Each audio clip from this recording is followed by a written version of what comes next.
Aduhai Blaze, takkan ku baru serang sikit kau dah kalah.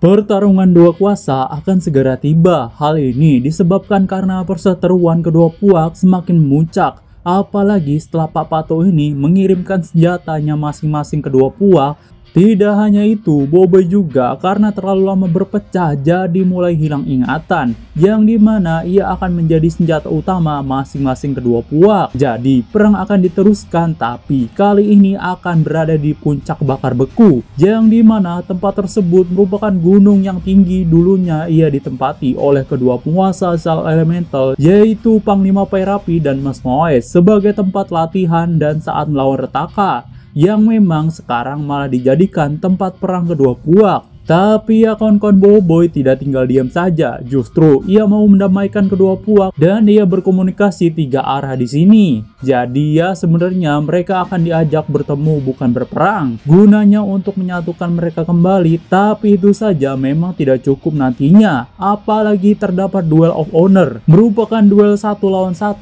di arena yang sudah disediakan. Awalnya memang kedua pemimpin yang ingin bertarung, tapi malah Boboiboy yang justru akan bertarung, di mana akan ada 2 kuasa elemental yaitu Blaze dan Ice yang bertarung habis-habisan di sini.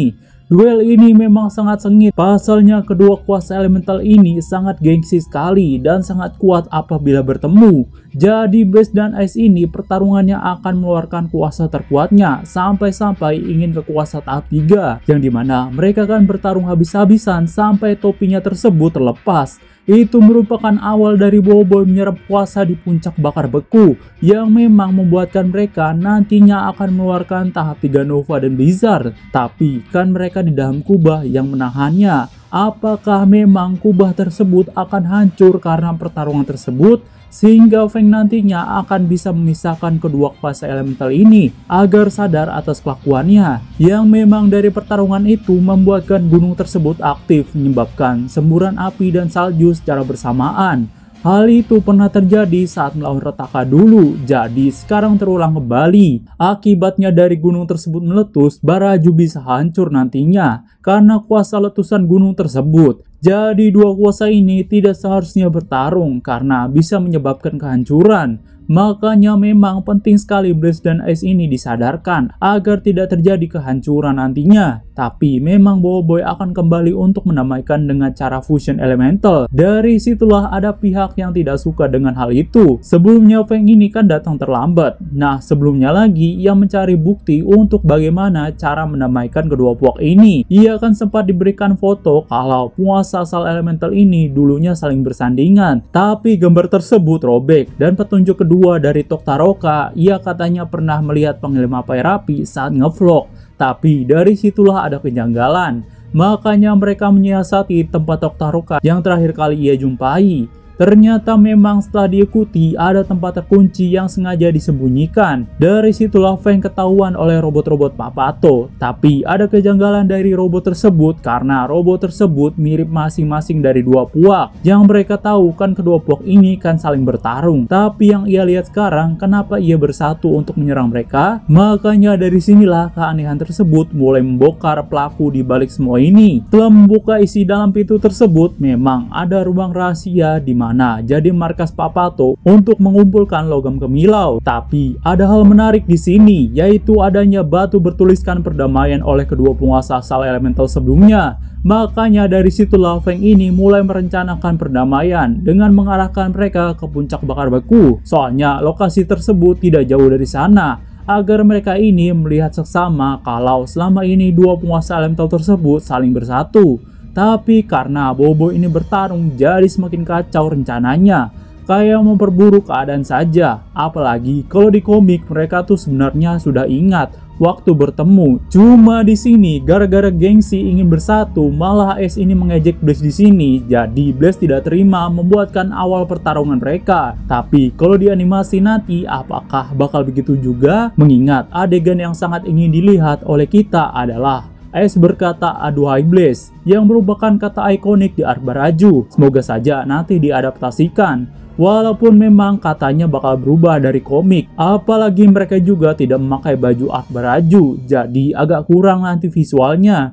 Juga mereka kan ingin ke tahap 3 Nova dan Blizzard, tapi tidak jadi. Apakah ini merupakan akhir dari kemunculan tahap 3 atau malah ini baru permulaannya saja? Admin berharap ini baru permulaan karena masih ada kejutan di akhir episode nanti, di mana admin harapkan mereka yang tadinya bertarung justru nantinya bakal bersatu menjadi tahap 3 dan kemunculannya semoga bakal epic untuk menutup akhir Art Baraju. Ya kita tahu kan sekarang tampilan kuasa Nova ini sudah dimunculkan dari mainan Coki-Coki Rockets. Tapi ada yang bilang kalau ini mungkin aja kasusnya seperti Boboiboy Pyro dulu. Mungkin saja begitu, tapi ya ingat Pyro dulu merupakan hasil dari Monster juga yang tidak kepakai karena awal untuk Boy Galaxy bukan movie. Tapi kalau memang itu desain sebenarnya, kita lihat saja nanti di akhir seperti apa. Masih awal episode juga soalnya. Tapi kalau dari bocoran figura ataupun opening di Netflix itu tuh memang desainnya seperti memakai hoodie. Jadi ada kemungkinan memang Nova nanti memakai hoodie di kepalanya seperti Blaze kecil dulu. Untuk kuasa Blizzard sendiri memang belum ada. Nanti kalau ada semoga bakal lebih keren ya lewat bocoran juga. Oke, cukup sekian untuk pembahasan video kali ini. Jumpa lagi di video selanjutnya. Goodbye. Boboiboy Blaze! Boboiboy Eyes!